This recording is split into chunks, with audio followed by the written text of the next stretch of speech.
Vítam vás na dnešnom webinári, prvom v histórii, no zároveň je to posledné stretnutie v tomto roku v rámci KIRA Akadémie, nášho vzdelávacieho programu určeného pre malých a stredných podnikateľov.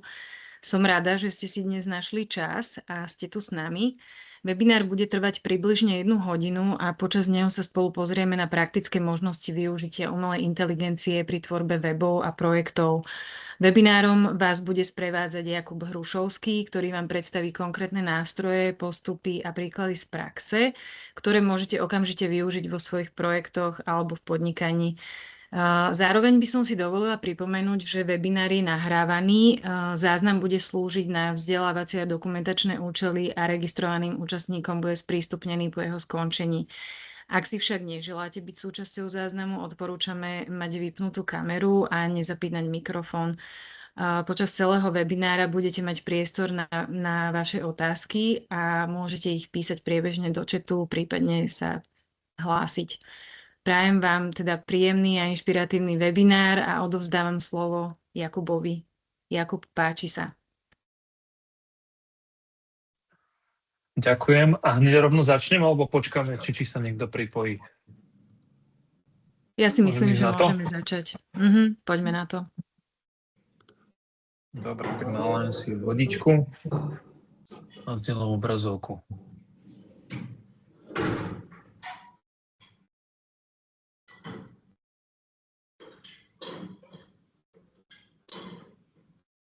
Dobre, tak ja by som asi pomaličky začal.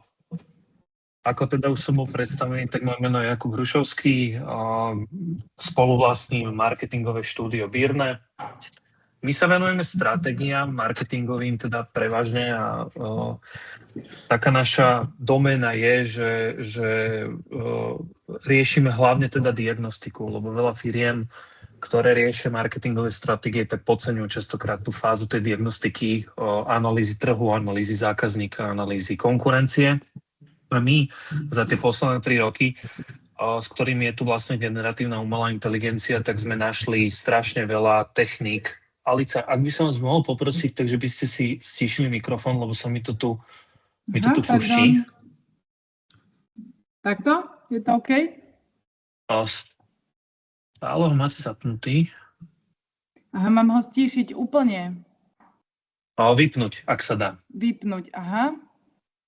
Dobre, tak ja sa znovu prihlásim s tým, že budem ho mať vypnutý. A viete si to vypnúť aj tak, že si kliknete na tú ikonku toho mikrofónu. Myslím, že vpravo hore by to malo byť. OK. No a teda za tie 3 roky, čo je s nami vlastne generatívna umelá inteligencia, tak sme aj vďaka tomu, že vlastne robíme projekt po projekte a na väčšine tých projektov naozaj riešime tú stratégiu, tú diagnostiku, tak my tam hľadáme rôzne spôsoby efektivity, ako si pomôcť, ako ušetriť čas, ako tomu klientovi priniesť tú hodnotu v podobe tej diagnostiky, tej stratégie a naozaj, že možno sa až tak nezasekávať na niektorých tých procesných, ťažkopádnych úkonoch a pomáhať si s tou umelou inteligenciou, pretože taká tá naša myšlienka, ktorou pracujeme, je, že je dôležité mať ten obsah, mať tie kroky premyslené ľuďmi, premyslené odborníkmi, ktorí na tom trhu majú skúsenosť, ale podporené nejakým spôsobom AI, ktoré nám vie pomôcť tú prácu zrýchliť a pomôcť zefektívniť.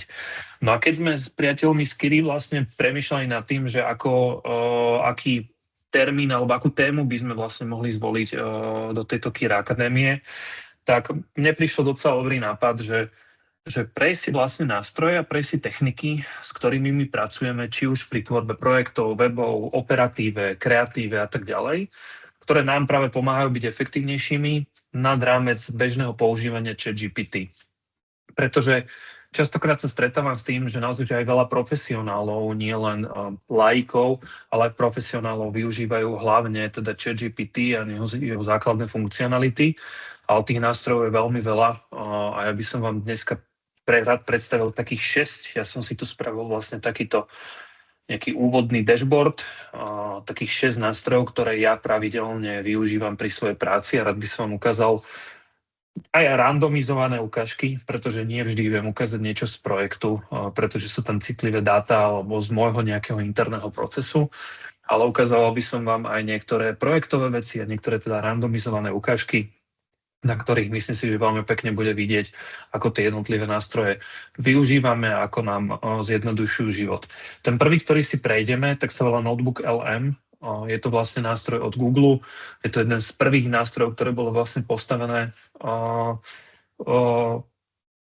krátko po spustení, si myslím, že niekoľko mesiacov po spustení prvého jazykového modelu od Google. A teda Notebook LM využívame na takú centralizáciu projektových dokumentov, podkladov v texte alebo v audio nahrávkach. A nám to slúži ako taká znalostná databáza pre tým a nejaké jednotlivé zadania. Týka sa to hlavne teda produktivity. Za chvíľku vám ukážem viac. Druhý program, ktorý používam pomerne často, je Notion, ktorý je taký poznámkový blok na steroidoch. Predstavme si to, za chvíľku vám to ukážem ako poznámky v počítači, či už Microsoft OneNote alebo Apple Notes, s tým, že sa tam dá toho robiť oveľa viac. Dajú sa tam vytvárať databázy, dajú sa tam vytvárať rôzne zaujímavé formáty, či už tabulkové alebo textové, ktoré potom uľahčujú vlastne formátovanie a prehľad toho textu, ale zároveň ten Notion už začal vytvárať aj rôzne iné aplikácie, zatiaľ do toho pridávať tie AI moduly a vznikol z toho taký hub. Viete si tam nahrávať meetingy, viete to mať prepojené s rôznymi AI modelmi a ja to používam na veľmi špecifické a veľmi zaujímavé veci. Tretí nástroj je Lovable, to je európska firma, je to AI asistované programovanie na tvorbu webov. Ja ho používam na veľmi rýchle prototypovanie, tvorbu web stránok. Ukážem vám také jednoduchšie príklady, ktoré sa nám podarilo spraviť, také komplikovanejšie, ktoré mám vo výrobe, alebo sú vonku, sú pod NDAčkou, ale ukážem vám, myslím si, že to celé zaujímavé príklady, ako využívať túto techniku na vytvorenie web stránky alebo nejakého rýchleho, ľahkého prototypu, čo vie podnikateľom veľmi pomôcť v tom, že to ušetrí peniaze a ušetrí to aj časový náklad na vytvorenie webu. Potom používame Vivy, alebo teda Wavy, nikdy neviem, ako sa to číta.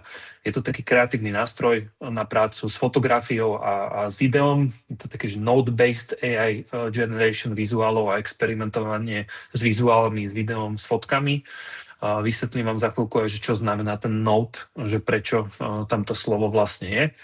Takisto Claude Project, čo je vlastne súčasťou aplikácie alebo teda jazykového modelu, toho fundamentálneho modelu Claude. Ja to používam na prácu s PDF-kami alebo s nejakými komplikovanejšími formátmi. Mnohí z nás možno nepoznajú, že JSON formáty alebo tak podobne, ale teda hlavne tie PDF-ka pre vás si myslím, že budú veľmi zaujímavé a praktické. A ja teda veľmi rád používam ChatGPT Canvas, čo je taký nástroj na prácu s rozsiahlejším textom, také precízne ladenie toho textu, jeho štruktúry, long-readové obsahy a tak ďalej. Ja by som rovno prešiel na tie veci. Ja dnes nebudem mať prezentáciu, ja sa budem preklikávať tými vecami a budem vám ukazovať praktické ukážky. Myslím si, že to je takto oveľa hodnotnejšie, ako keby som len opakoval možno nejaké generické informácie, ktoré v spojitosti s tou umelou inteligenciou už aj dnes možno máte. No tak poďme vlastne prejsť na ten Notebook LM. Čo je na tom Notebook LM vlastne zaujímavé? Ono trošku už napovedá ten názov, že notebook nejakým spôsobom. Je to aplikácia, ktorá združuje dokumenty. Ja vám ukážem praktickú ukážku na projekte, ktorý sme robili vlastne s Kirou, alebo ktorý robíme v Kire. My sme mali pred štartom rebrandingu a tvorby nového webu takú strategickú diskusiu, v 3-hodinový workshop, na ktorom sme sa rozprávali s ľuďmi vlastne v tom tíme o tom, ako je tá organizácia, čo sú jej silné stránky, čo sú jej slabé stránky, kam by sa tá organizácia chcela posúvať, čo v podstate je taká ako by som to povedal, rozprávali sme sa v podstate o celej tej organizácii. My to takto robíme pred každým jedným projektom, či to je tá diagnostika, ako som spomínal, alebo stratégia, alebo prípadne branding, hoci čo. Vždy máme taký 3-hodinový workshop, kde diskutujeme práve o tom, ako ľudia z tej firmy tú firmu vnímajú, ako vnímajú možno trh, celý kontext a tak ďalej. No a čo je veľmi super na tomto nástroji je to, že vy sa môžete dať akýkoľvek vstup, či je to vstup nahrávky, zvukovej nahrávky, alebo sem viete dať textový vstup, prípadne PDF-ko, možno stiahnutý PDF report. Ja som teraz robil prácu pre jedného našeho klienta a mám strašne veľa zaujímavých PDF-iek, že keď si napríklad otvorím takéto, je to vlastne taký digitálny magazín, ktorý má asi 78 strán. Ja by som ho mohol chytiť a hodiť vlastne do tohto ľavého stĺpca. Ten ľavý stĺpec sa volá Sources a ten ľavý stĺpec spracuje všetky relevantné dokumenty, ktoré vy mu dáte k dispozícii. Ja to často používam práve kvôli tým nahrávkam. My sme si nahrali ten náš workshop, ktorý sa práve týkal toho webdesignu alebo toho brandingu. Nahral som to sem ako nejaký source a ja by som sa vlastne mohol teraz na základe tohto sourceu baviť tuto v strede s chatom o informácie, ktoré zazneli na tom meetingu. Mohol by som sa napríklad baviť o tom, že aké silné stránky má organizácia Kira. Hej? A mne vlastne ten model odpovie všetky relevantné, alebo dá mi všetky relevantné informácie, ktoré zazneli pri tejto danej téme na tom meetingu, ako je flexibilita, agilita, nejaká schopnosť realizovať projekty, odvážny, inovatívny prístup a tak ďalej a tak ďalej. A dokáže mi to vyhodnotiť na základe toho jedného zvukového vstupu, ktorý ja tomu nástroju dám.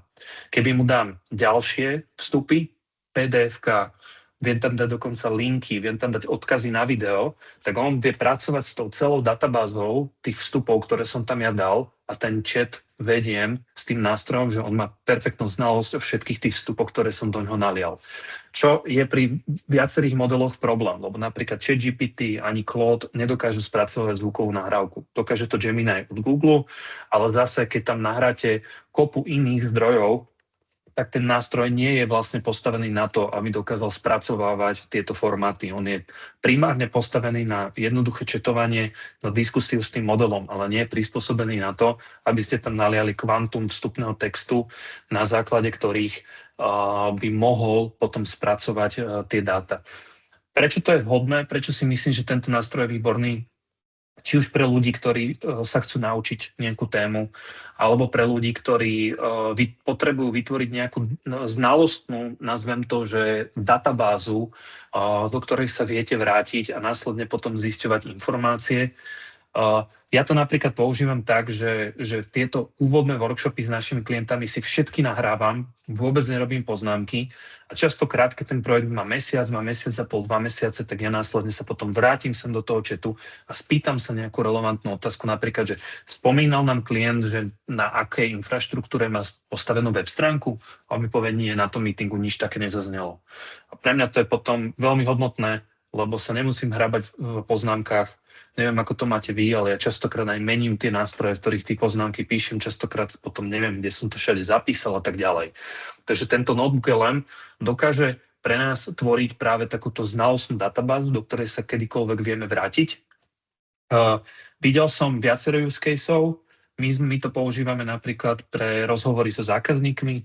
Častokrát robíme rozhovory so zákazníkmi našich klientov, aby sme lepšie pochopili, čo prežívajú, aké majú problémy, aké majú príležitosti.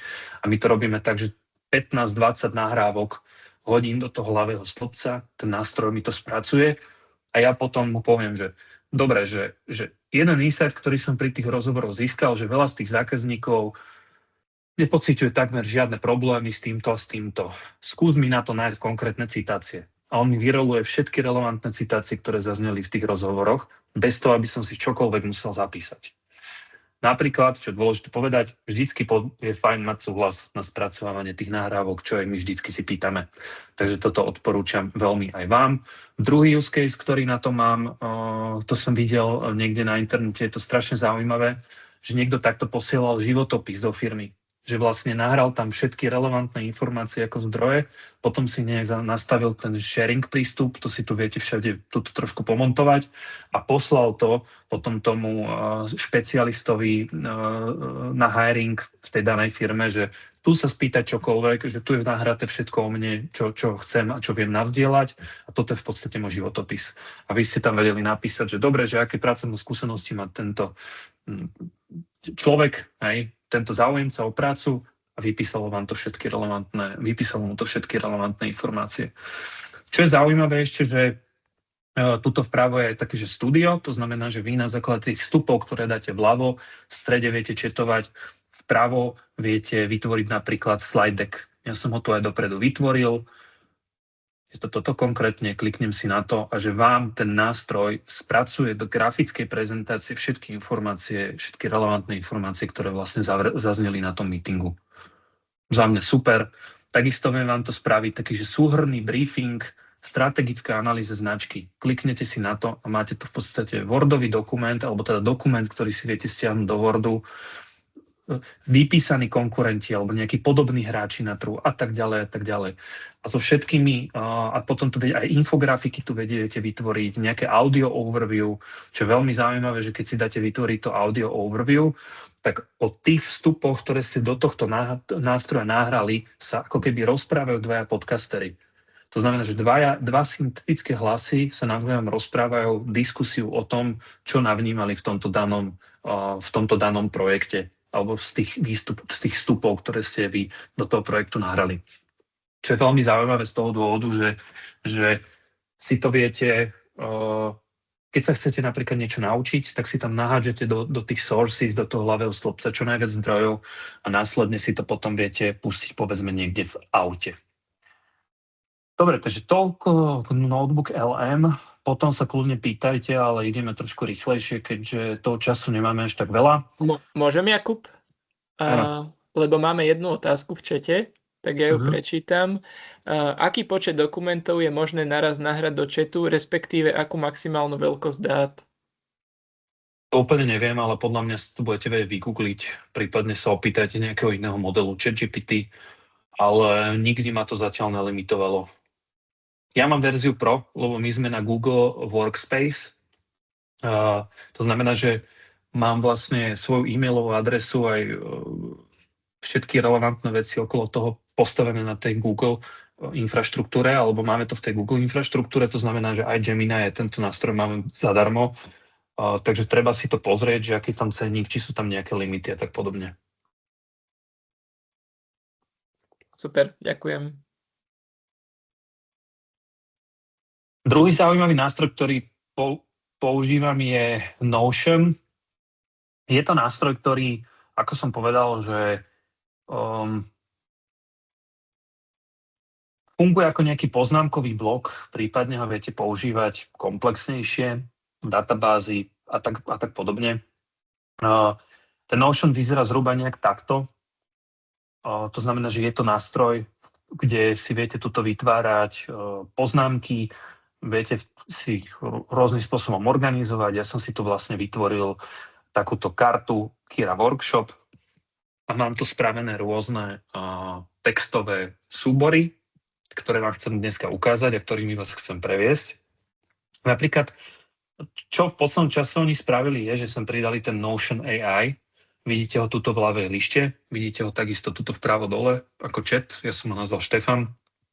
Viete si na to kliknúť a viete s ním viesť diskusiu, či už o tej danej karte, kde sa nachádzate, teraz sme na Kira Workshop a tuto to presne vidím, Kira Workshop, alebo keď som označil text, tak tu mi vlastne pribudol tento kontext. Ja si ho viem zrušiť, takisto si viem zrušiť kontext toho Kira Workshop, ale viem sa k nemu aj späť vrátiť. Viete tu vlastne vyhľadať akúkoľvek stránku z toho nástroja a viete mu dať ten kontext. Vy s ním vlastne diskutujete s tou umelou inteligenciou práve o tej danej podstránke alebo nejakom elemente, ktorý vlastne v tom nástroji označíte. Čo je zaujímavé, že viete si sa napojiť napríklad aj Google Drive, viete si sa napojiť Google Kalendár, Google E-mail, takisto si sem viete napojiť aj nejaké ďalšie aplikácie, Jira, Linear, Slack, mnohí z vás určite tieto nástroje poznáte.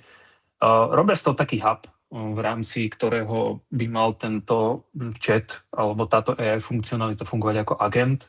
Ja som to napríklad skúšal tak, že ja mám väčšine problém s vyhľadávaním v maili, tak som si otvoril túto ten Notion AI, dal som mu namiesto all sources som si klikol Gmail a povedal som mu, že čo odo mňa chcel klient, keď odo mňa požadoval cenovú ponuku na toto, že aké položky by tam chcel zahrnúť. Vypísal mi to, naschvál som si to išiel potom aj dohľadať do Gmailu, sedelo mi to. To znamená, že Zase tých use caseov vie byť veľmi veľa, viete tu robiť veľmi podobné aktivity, ako viete robiť aj v iných AI modeloch. To znamená, že viete si tu zapnúť nejaký research, keď si tu dáte správny kontext, vyberiete si tu napríklad Google Drive, vyberiete si tu e-mail, tak vie vám ten research urobiť v týchto vašich nástrojoch, prípadne si treba poskúšať, aké ďalšie možnosti to má. Ja to využívam napríklad na to, že viem si tu vytvoriť takúto page, príklad, dám, že test, a viem si kliknúť AI Meeting Notes, Start Transcribing a začne mi vlastne znova, že nahrávať ten meeting. Funguje to trošku inak, ako funguje to, keď si to dávame do toho Notebook LM, to, čo si im ukazoval vlastne predtým. Tam to funguje tak, že tam vkladám zvukovú nahrávku, ktorú som si napríklad nahrával cez Android alebo cez môj iPhone, cez tú natívnu aplikáciu, ktorá vlastne v telefóne je. Toto to funguje ako transkript. To znamená, že to, čo ja hovorím, tak sa to reálne prepisuje. Prepisuje sa to v angličtine, ale vy viete potom túto tej umelej inteligencii vpravo povedať, nech vám to preloží napríklad aj do slovenčiny. Ja to stopnem, ono to následne začne premýšľať, spraví mi nejaké summary z toho daného meetingu, čo zaujímavé, že keď sa nechcete to nechať len na ten Notion, tak vy si aj sem viete písať nejaké notes. To znamená, že zase ďalší nástroj, ktorým viete byť efektívny a viete pracovať s prepisom alebo s poznámkami z vašich pracovných telefonátov alebo nejakých dôležitých stretnutí bez toho, aby ste si ich reálne museli písať. Ja to používam napríklad, keď voláme s klientami a sú to meetingy, ktoré nie sú nejaké väčšie workshopy, tak si to zapnem. Dokonca to má aj integráciu na Mac, určite aj na Windows, že keď vy začnete telefonovať, tak hore vám vyskočí okno, že či chcete ten transcribe zapnúť. To znamená, že vy nemusíte vždycky ísť tlačiť to tlačidlo. No a mne vznikol taký výborný príklad na to, že klient s nami volal a zadával nám webovú stránku, že ako chce vlastne pripraviť tú svoju webovú stránku. Ja som ho počúval, dával som mu dodatočné otázky, nemusel som sa sústrediť na zápis, nestrácal som s tým pádom čas. Tento Notion mi to všetko prepisoval a keď mi to všetko vlastne prepísal, urobil mi tuto nejaké summary. To summary bolo také, ono je vždycky také trošku jednoduchšie, také priamočiare. Keď máte dodatočné otázky, vy sa vždycky viete spýtať potom toho chatbota tuto vpravo dole, ak máte nejakú dodatočnú otázku, ktorú on v tom summary nezachytil. No a ja som napísal vlastne tomu chatu, že dobre, že klient, vrátil som sa k tomu asi po 3 týždňoch, že dobre, klient nám na tomto kole rozprával, ako by presne chcel svoju web stránku od prvej sekcie po poslednú. On naozaj išiel, že v navigácii chcem toto, chcel by som toto na úvod, potom by som chcel takúto sekciu. On nás zasypal v podstate informáciami a ten Notion, keď som k nemu došiel po 3 týždňoch a povedal som mi, že spravil mi detailný prepis, sekciu po sekcii, ako si klient predstavuje svoj web, tak mi spravil vlastne detailný zápis toho. Ja som si tu pripravil, on robí startup, máme tam podpísanú zmluvu mlčanlivosti, tak ja som si pripravil takú jednoduchú ukážku, že ako to zhruba vyzeralo.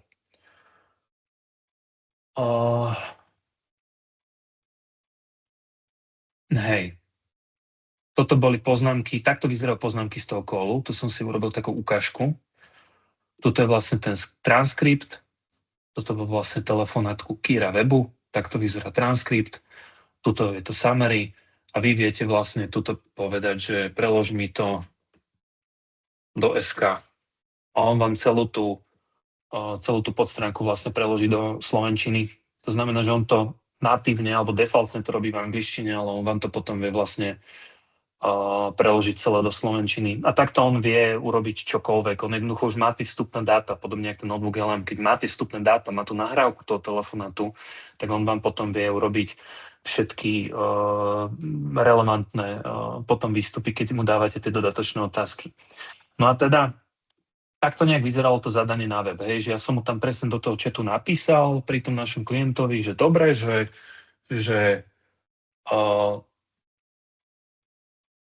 spraví detailný prepis od prvej sekcie po poslednú. A on mi urobil, že hero, hej, že čo je cieľom tej hero, tej úvodnej toho úvodného momentu na tej stránke, aký by tam mal byť headline, dokonca povedal, nejaký subheadline, ako by mali vyzerať tlačidlá, potom o čom by mala byť druhá sekcia, tretia sekcia, štvrtá sekcia, piata, šiesta, siedma, osma.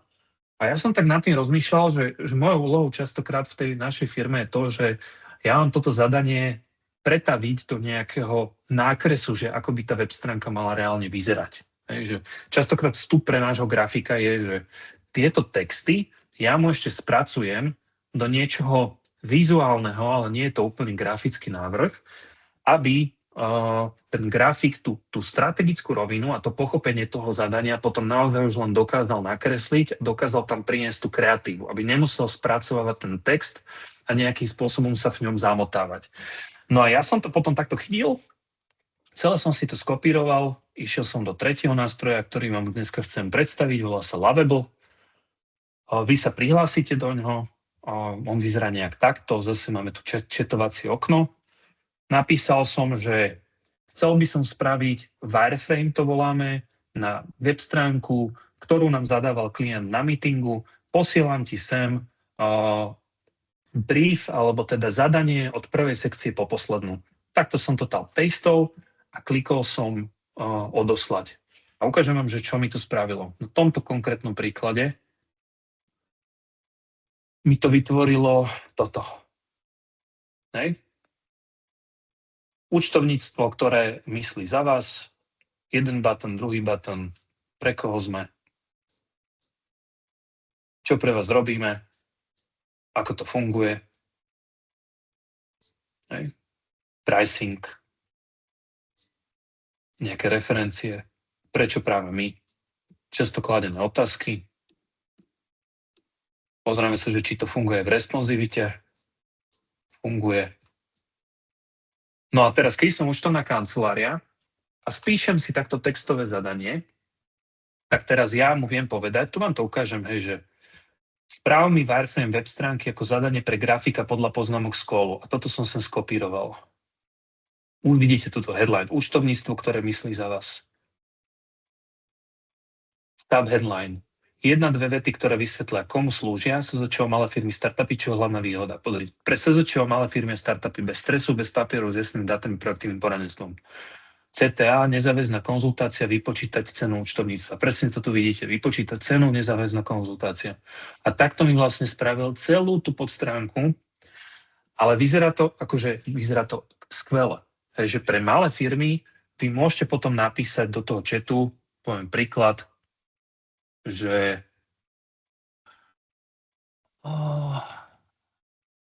čo by som tam dal? Položky bordel 100, sem dám svoju fotku. Že vymeň mi v Hero sekcii graf za fotku. Hej. A on mi celý tento graf vpravo vymení za fotku. Toto je v podstate, že programovanie alebo dizajnovanie stránok, ono je krásne na tomto, že toto nie je len dizajn, toto je reálne naprogramovaná web stránka.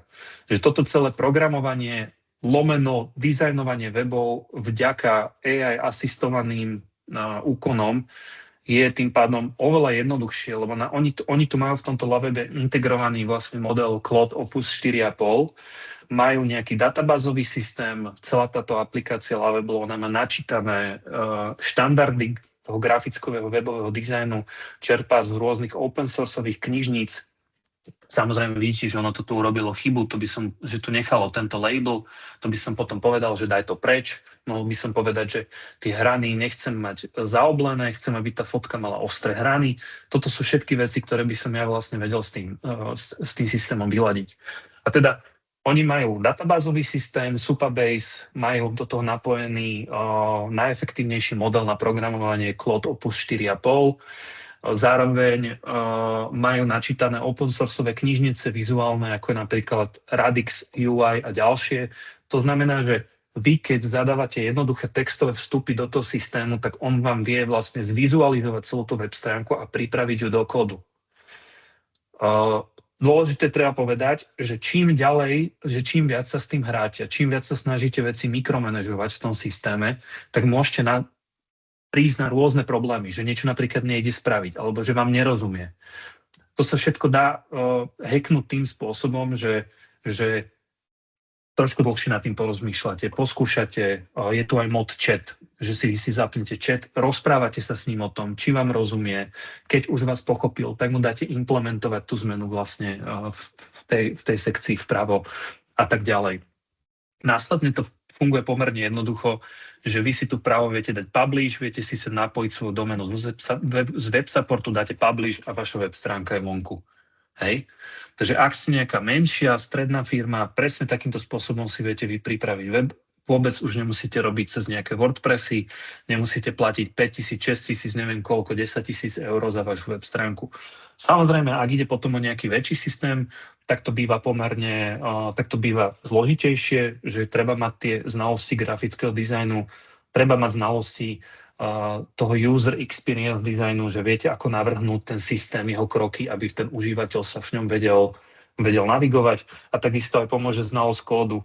Vy si tu viete vlastne hore preklikávať design, aj kód. Vy sa reálne viete dostať do kódu a niečo tam aj prepísať. Takže tie znalosti s tým systémom sú dôležité.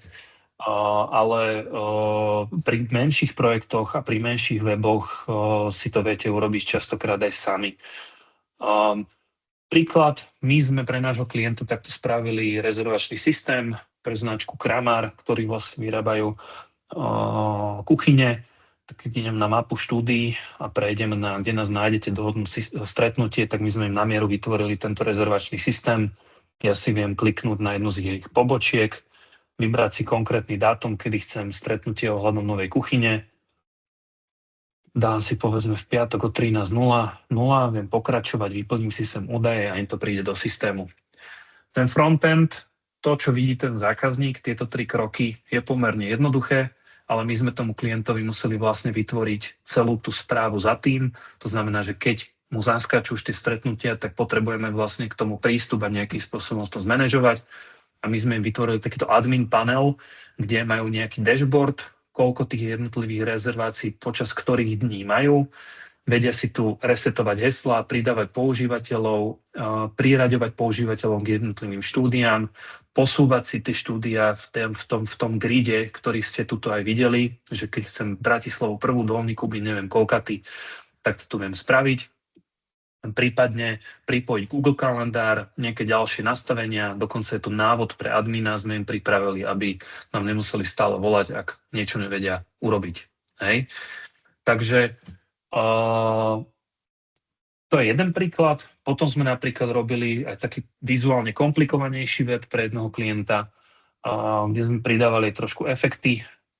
Konkrétne vidíte tu, že vieme tam my pridať do toho AI programovania rôzne typy efektov, vďaka tiež nejakým otvoreným knižnicám. Tie veci už veľakrát niekto navrhol, zverejnil k ním kód.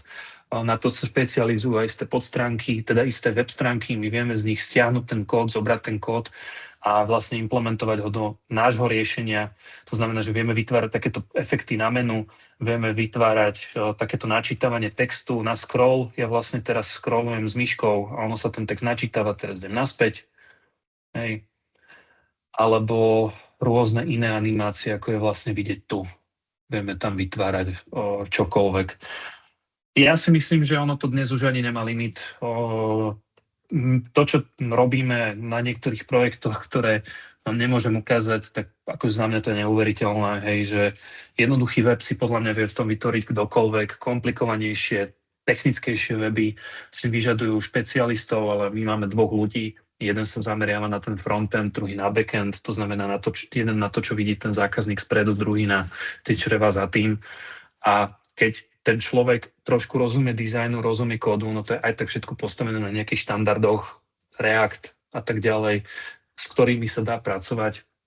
Viete si to napojiť na nejaký repozitár, do ktorého odošlete ten kód, potom si to niekto vie prevzať a nemusíte potom ten kód spracovávať len v tom Lovable. To znamená, že ono to reálne nemá podľa mňa ani limity.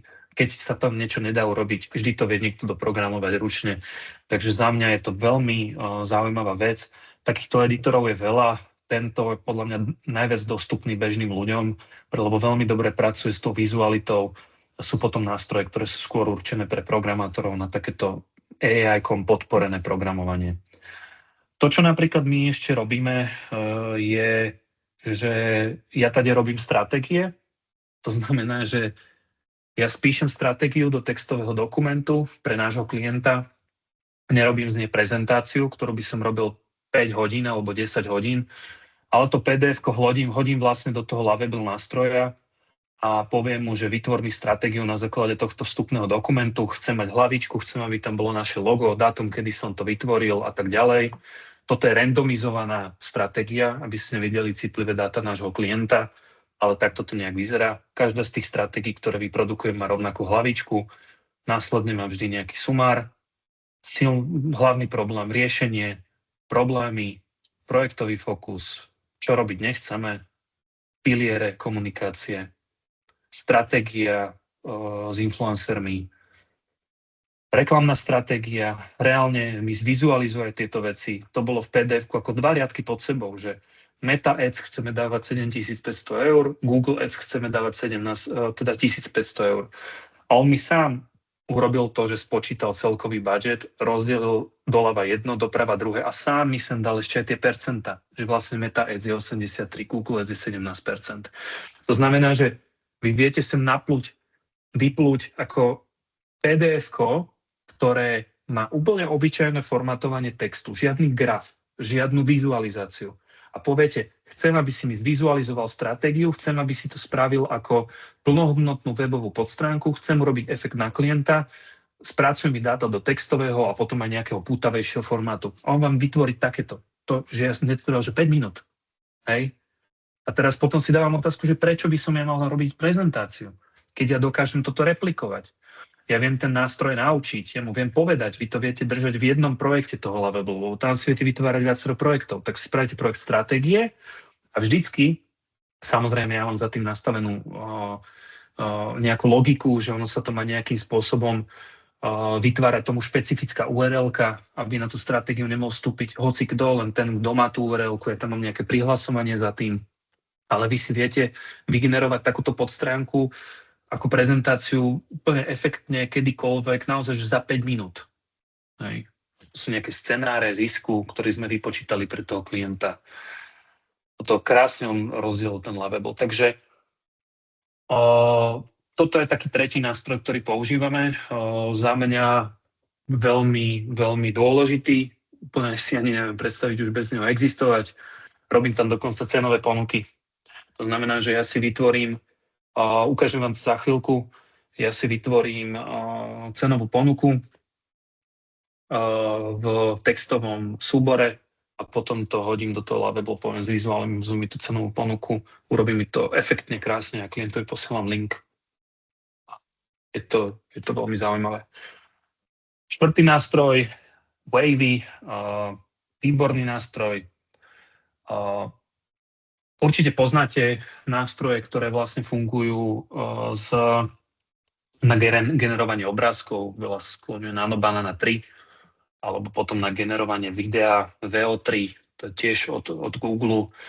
Tých modelov je strašne veľa, je ich asi, ja neviem, desiatky ich je určite. Viete si ich rôzne skúšať, viete si ich kombinovať.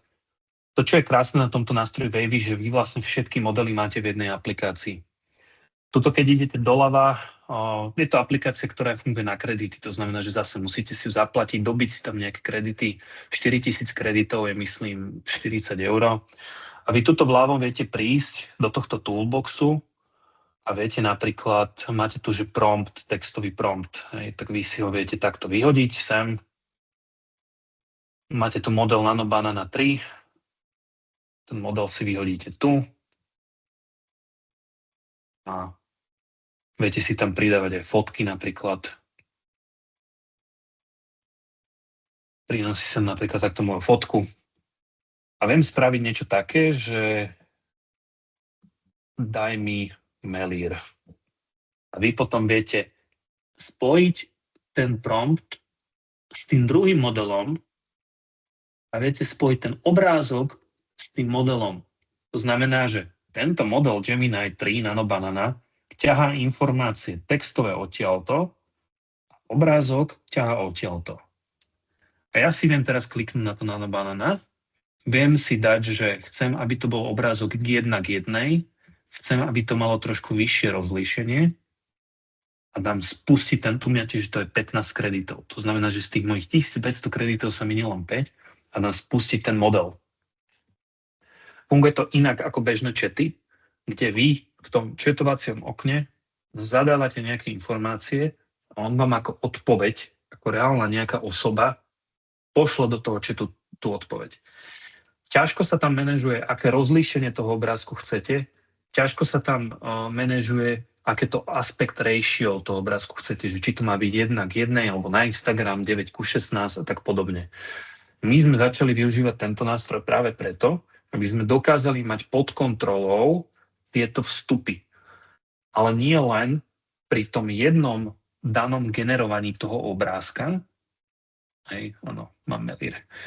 Nie len pri danom tom jednom generovaní toho obrázka, ale aj ďalej v tých ďalších sekvenciách, lebo vy už vidíte, že tuto je že result a ja viem odtiaľ to zobrať ďalšiu šnúru a napojiť ju na niečo ďalšie. Ukážem vám príklad na konkrétnom projekte.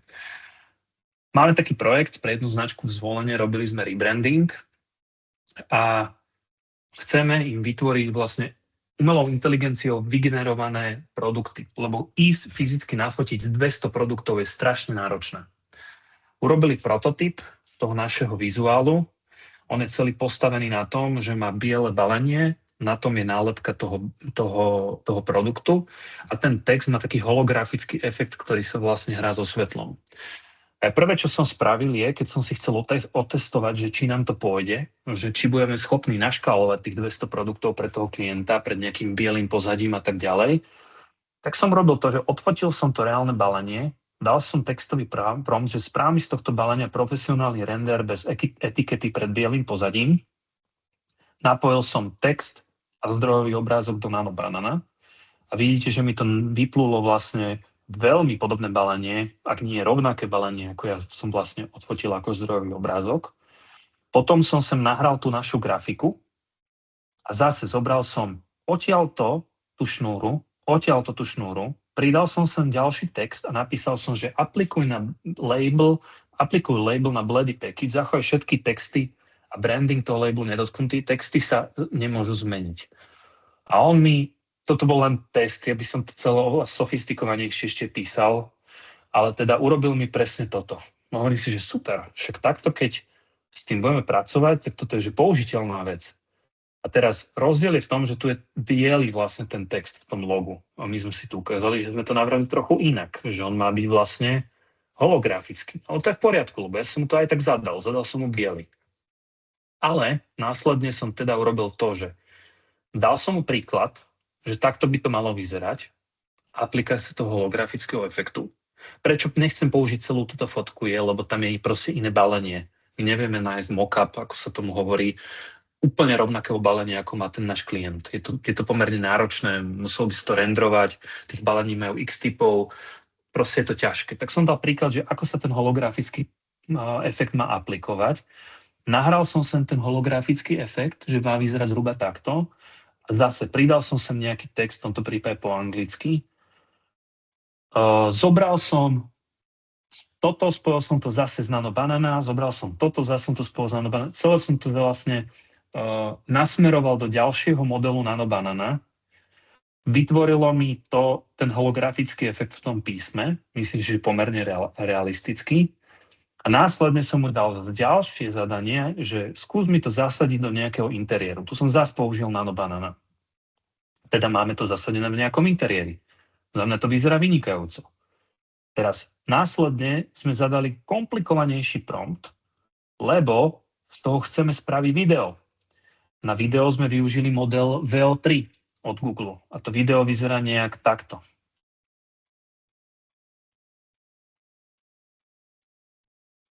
Sú tam tiene, leskne sa tam ten holografický efekt, za mňa vynikajúca robota. Toto keby niekto natáča, tak ja neviem, koľko by sme to riešili a koľko by to stálo. Ako obrázok alebo nejaké video pod produktom na e-shope, za mňa skvelé. No a teraz, prečo to používame takto? Používame to takto preto, lebo keby ja mám toto riešiť v jednom čete, tak ten čet sa z toho zblázni. Tým, že ja tu vlastne napájam viac četov naraz, tuto je Nanobanana, tu je Nanobanana, tu mám nanobanana, tu ďalší model, tak ja viem vlastne manažovať každý jeden krok a ja vidím, kde sa stala nejaká chyba a viem sa hrať s tými jednotlivými promptami v tej jednotlivej fáze tej sekvencie.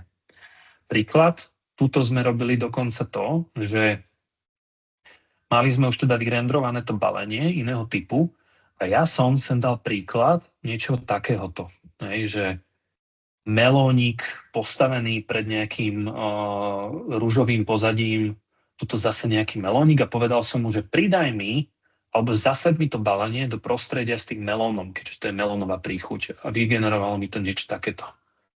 Hej. Potom som z tohto som spravil ďalšiu šnúru do ďalšieho modelu a povedal som, že zmeň farbu pozadia a daj tam pomaranč. A urobil mi pomaranč. Potom som znova išiel ďalej a povedal som zmeň farbu pozadia a daj tam jahodu.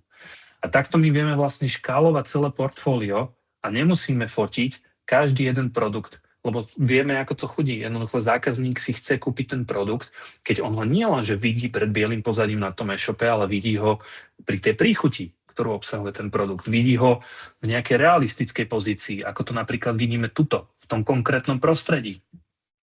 Takže toto nám vlastne úplne dokáže uľahčiť proste extrémnym spôsobom tú celú cestu. Tiež som skúsil niečo takéto, že dal som sem príklad tohto AG1, to taký americký výrobok. A že skús nahradiť to AG1 práve našim produktom Orin. Za mňa vynikajúca robota. Hej, a to sú také viac menej testy. Ďalšiu vec, ktorú sme napríklad robili, je, že sme spracovávali prípadovú štúdiu našej spolupráce s jedným developerom v Bratislave. Kolegyňa urobila to, že si stiahla z internetu mock-up, to znamená, že toto boli prázdne plochy, nejakým spôsobom to celé ako keby že dorendrovala, že pridala, to bolo tak, že ona myslím, že išla odfotiť tú konkrétnu stavbu, pridávala tam tohto pandrláka, menila tam oblohu alebo niečo také, proste veľmi detailne sa s tým hrala, čo by už tá umelá inteligencia dokázala. Ale teda to bolo ešte predtým, ako sme používali tento nástroj. A tu sme ten nástroj použili tak, že sme napríklad sa nahrali nejaké prompty a dali sme z toho spraviť video. Hej. Toto má byť akože reálna scéna v Bratislave a nie je. Tí ľudia tam reálne nechodia. A vieme to vlastne urobiť vďaka týmto nástrojom. Taká zaujímavosť, že včera som sa s tým hral, ja som fanúšikom Stranger Things, tak máme od klienta takýto vlastne holopriestor, fotku a som tam zadal prompt prvý, že správ mi z toho obývačku v Stranger Things a chýbal mi tam taký ten démon, ten Mind Flayer, ktorý je v tom seriáli, tak pridal mi tam potom aj toho, hej, že a keď vy uvidíte, že urobil chybu napríklad tu v strede, kvôli ktorej potom nevie v tom treťom kroku niečo spraviť, vy to tu viete vždy zmeniť. Vy sa k tomu viete vrátiť, viete sa s tým hrať. Takže za mňa veľmi prospešný nástroj pre kohokoľvek, kto pracuje v kreatíve, kto pracuje s fotkami. Tiež sme robili napríklad také, že do toho holopriestoru, ktorý nám dal klient, sme chceli zasadiť kuchyňu, tak sme sem dali zdrojový súbor kuchyne z Pinterestu, dali sme sem nejaký textový vstup. A pozrite sa, že on to tak spravil, že vlastne toto ostenie tehličkové, aj tá štruktúra toho zábradlia, aj toho balkóna je úplne rovnaká, ako to je na tom vzorovom obrázku. Vieme tam vlastne pridať osobu, vieme v ďalšom kroku pridať koberec s tým závesom.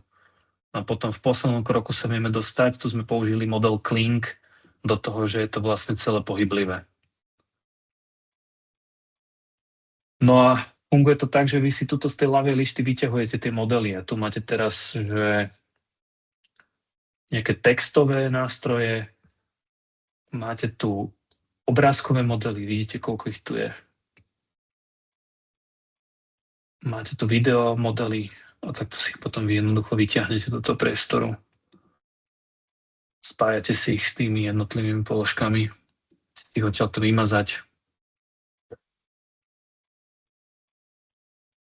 Ďalší nástroj, ktorý používam, je Claude Projects. Za mňa super vec.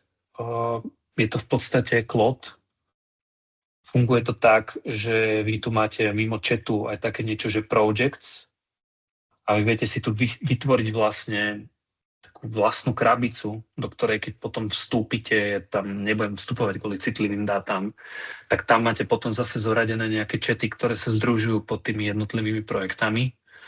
A tiež tam viete nahrávať zdrojové dokumenty a tým pádom ten Claude vie ťahať z tých vzorových dokumentov a vie sa nejakým spôsobom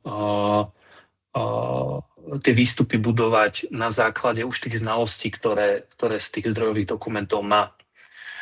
Ja som vám ukázal také využitie napríklad toho Claudu. Možno spojitosti s tými projektami, možno aj nie. Spravil som si napríklad takéto zadanie na cenovú ponuku. Že predstavme si, že idem robiť cenovú ponuku niekomu.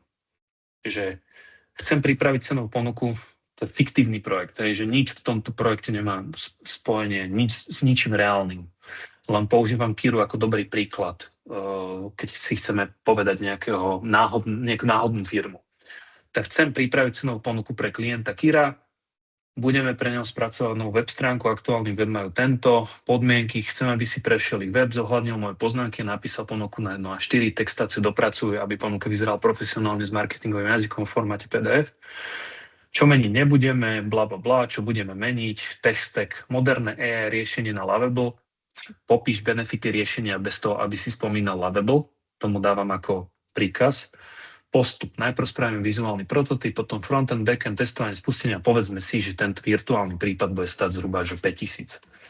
No a vy, keď máte meetingy s klientom, prvý, druhý, tretí, tak vy všetky poznámky si z toho viete nahrávať do týchto cloud projektov, ktoré som vám ukázal. A potom si viete spraviť jedného dňa napríklad, že novú poznámku v tom projekte, alebo teda nový chat, vyzerá to nejak takto a vy tam takto si šupnete vlastne to zadanie, ktoré ja som si spísal v Notion.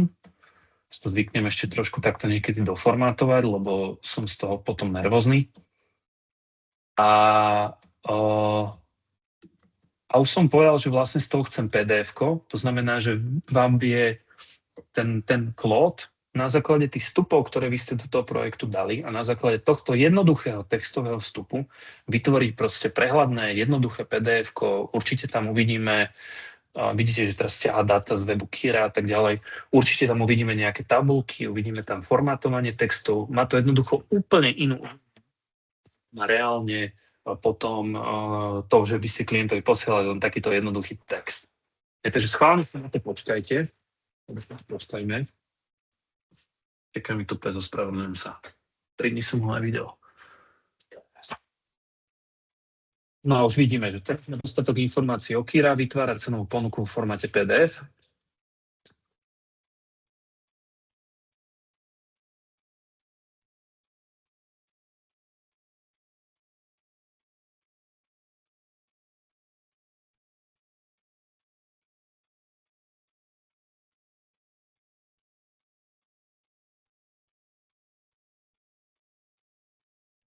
Trvá to vždy asi zhruba minútu. Od základku vám ukážem, kam s tým celý smerujem.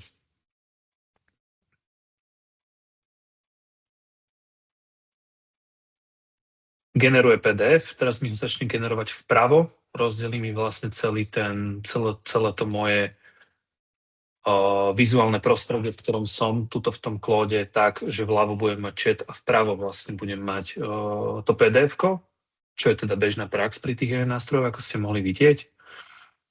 Občas sa stane, že nevie pracovať s diakritikou, že tu budú čierne kocečky.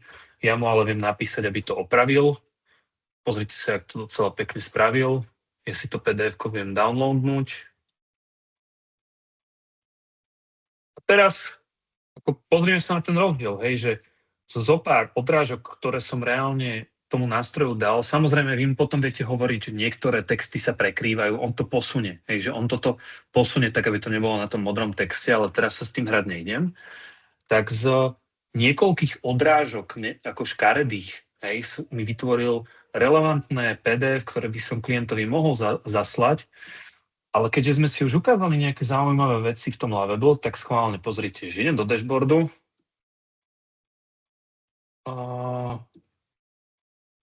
Hodím si to sem. Kde to máme? Tuto. A priprav mi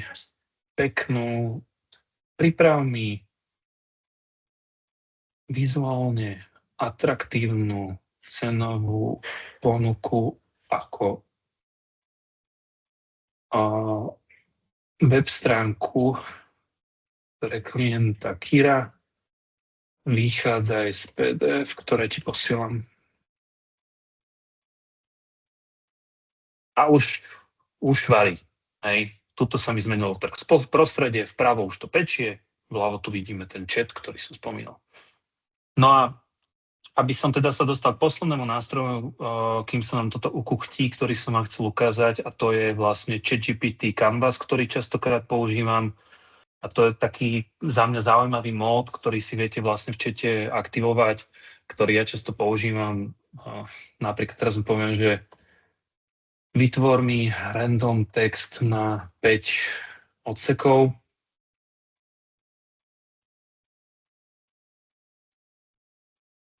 On mi vytvoril teraz random text a ja poviem, že správ mi z neho Canvas. A on teraz robí veľmi podobné to, čo urobil ten Claude. Doľava mi hodí chat, doprava mi vlastne hodí, dal mi to takto, ale ja si to viem takto otvoriť. A doprava mi vlastne hodil celý tento text. A teraz, čo ja viem robiť, že čo je podľa mňa veľmi, veľmi zaujímavá vec, ja si viem jednotlivé časti toho textu takto označiť a viem sa spýtať modelu len v kontexte týchto dvoch slov. Prípadne si viem tie slova formátovať. Viem meniť ich veľkosť. Používam to takto, keď sa snažím vytvoriť nejaký oficiálnejší dokument alebo nejakú s dlhším formátom nejaký text a unavuje ma rozprávať sa s tým chatom bez možnosti toho, aby som vedel mikromanažovať len konkrétne slova. Lebo keby tu píšem v čete, tak ja sa asi musím vždycky odkazovať, že toto slovo, ktoré si tu povedal, alebo toto slovné spojenie mi nahrať týmto a týmto, on možno nemusí vždy pochopiť, ktoré to je, tak preto mne veľmi vyhovuje častokrát tento Canvas, že si viem označiť len nejaké slovné spojenie a viem napísať, že napríklad svetlo sa opiera o steny, hlava ešte nestihla dobehnúť telo. Daj, že stihla.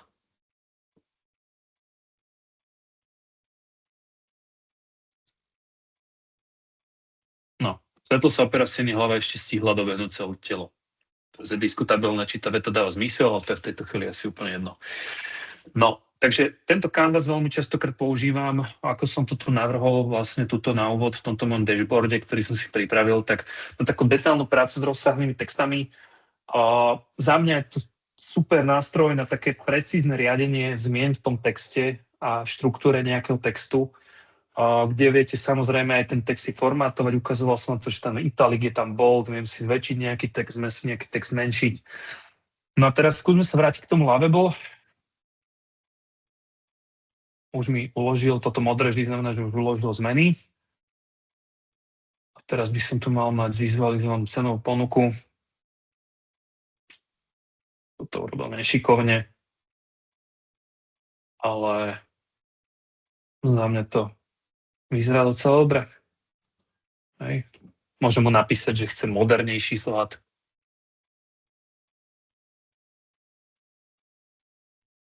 Bez pätkového písma.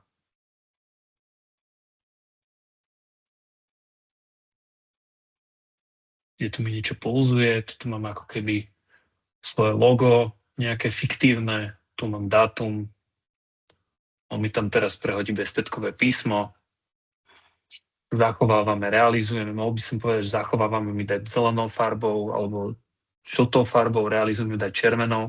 A on sám pomení tie detaily, že detail tej ikonky, možno nejaké ohraničenie toho celého. A vidíte vlastne, že sú to všetky tie informácie, ktoré boli v tom danom PDF. No, teraz by som mu povedal, že nie je vidieť tento text za tým slovom prezentácie. To nechápem, prečo tak to spravil, to sa mi úplne nestáva. Tak ma mrzí, že možno takto zafailoval. Ale stále ešte neurobil vlastne všetky zmeny, lebo to nenabehol tento modré okno, ktoré vždycky značí o potvrdenie toho, že už dokončil vlastne ten svoj úkon. No to ja viem urobiť dokonca to, že viem niečo screenshotnúť, hodiť to sem, povedať, že slovo za slovom prezentácie nie je vidieť. On to proste zmení. On to pochopí, že čo tým chcem povedať. Snáď. Keď nie, tak to som hovoril, že niekedy sa dostanete s ním do prípadu, že niečomu musíte povedať jak 5-ročnému decku, alebo no, presne, teraz to pochopil. Vidím text, tento, nie je viditeľný, opravím to. A takto by ste sa vedeli vlastne s tým ešte dohrať. Hej, teraz to opravil. Tak to viete poslať. Strašne slabý zdroj som mu dal, hej, že ja som mu dal naozaj že veľmi primitívne PDF-ko. Keby som mu dal komplexné PDF-ko, ktoré sme my dávali tomu nášmu klientovi, čo som vám ukazoval vlastne na tejto ukážke, tak on by to naprvu urobil takto, lebo by mal naozaj, že 6 alebo 7, 8, to mal možno aj vyše 10 strán v tej stratégii, takže on by to vedel uchopiť, lebo on už by vedel, ako repetitívne nadväzovať na tie jednotlivé sekcie, opakoval by niektoré vizuálne prvky. Ten Opus 4.5 od Claude, ktorý je do toho integrovaný, je strašne inteligentný. Je to najvýkonnejší nástroj na programovanie zatiaľ z tých modelov umelej inteligencie, takže vyzeralo by to oveľa sofistikovanejšie. Len som vám teda chcel ukázať, že ako to vlastne dokáže byť rýchle. Že ja viem pár odrážok hodiť do toho Claude, on mi z toho spraví takéto PDF-ko a ja to PDF-ko viem chytiť, viem ho hodiť do tohto Lovable a toto viem poslať nejakému klientovi, že toto je môj, že toto je moja cenová ponuka. Hej. A vieme si tu meniť vlastne maily, vieme tu dávať prekliky na web, toto vieme dokonca integrovať Google, kliknem na Trnavu, otvorí sa mi Trnava v Google Maps, čokoľvek sa tam vlastne spraviť dá. Čiže krásne je, že on vás ten chat, keď si ho tu zapnete v tom Lovable, vie vlastne k všetkému odnavigovať, dokonca vám tu dáva aj takéto hinty, predať PDF export. Kliknem a on mi tam pridá možnosť vyexportovať túto stránku ako PDF. Proste úplne skvelé. Dobre, takže to by bolo všetko. Toto je takých 6 nástrojov. Využívame toho viacej. Nechcel som byť taký, že moc pokročili. Chcel som ísť naozaj, že cez taký základ, verím, že aj ten nebol príliš, aby ste zhruba pochopili, že čo tie nástroje dokážu, že prečo sa možno aj oplatí sa v tom vzdelávať a prečo si tie nástroje sa oplatí aj hľadať, lebo veľa z nich je naozaj jednoduchých. A viete sa s nimi pekne pohrať a viete s nimi si zefektívniť tú svoju prácu, vaše projekty, vaše web stránky, čokoľvek. Tak ak máte nejaké otázky takto na záver, tak sa kľudne pýtajte, diskutujme.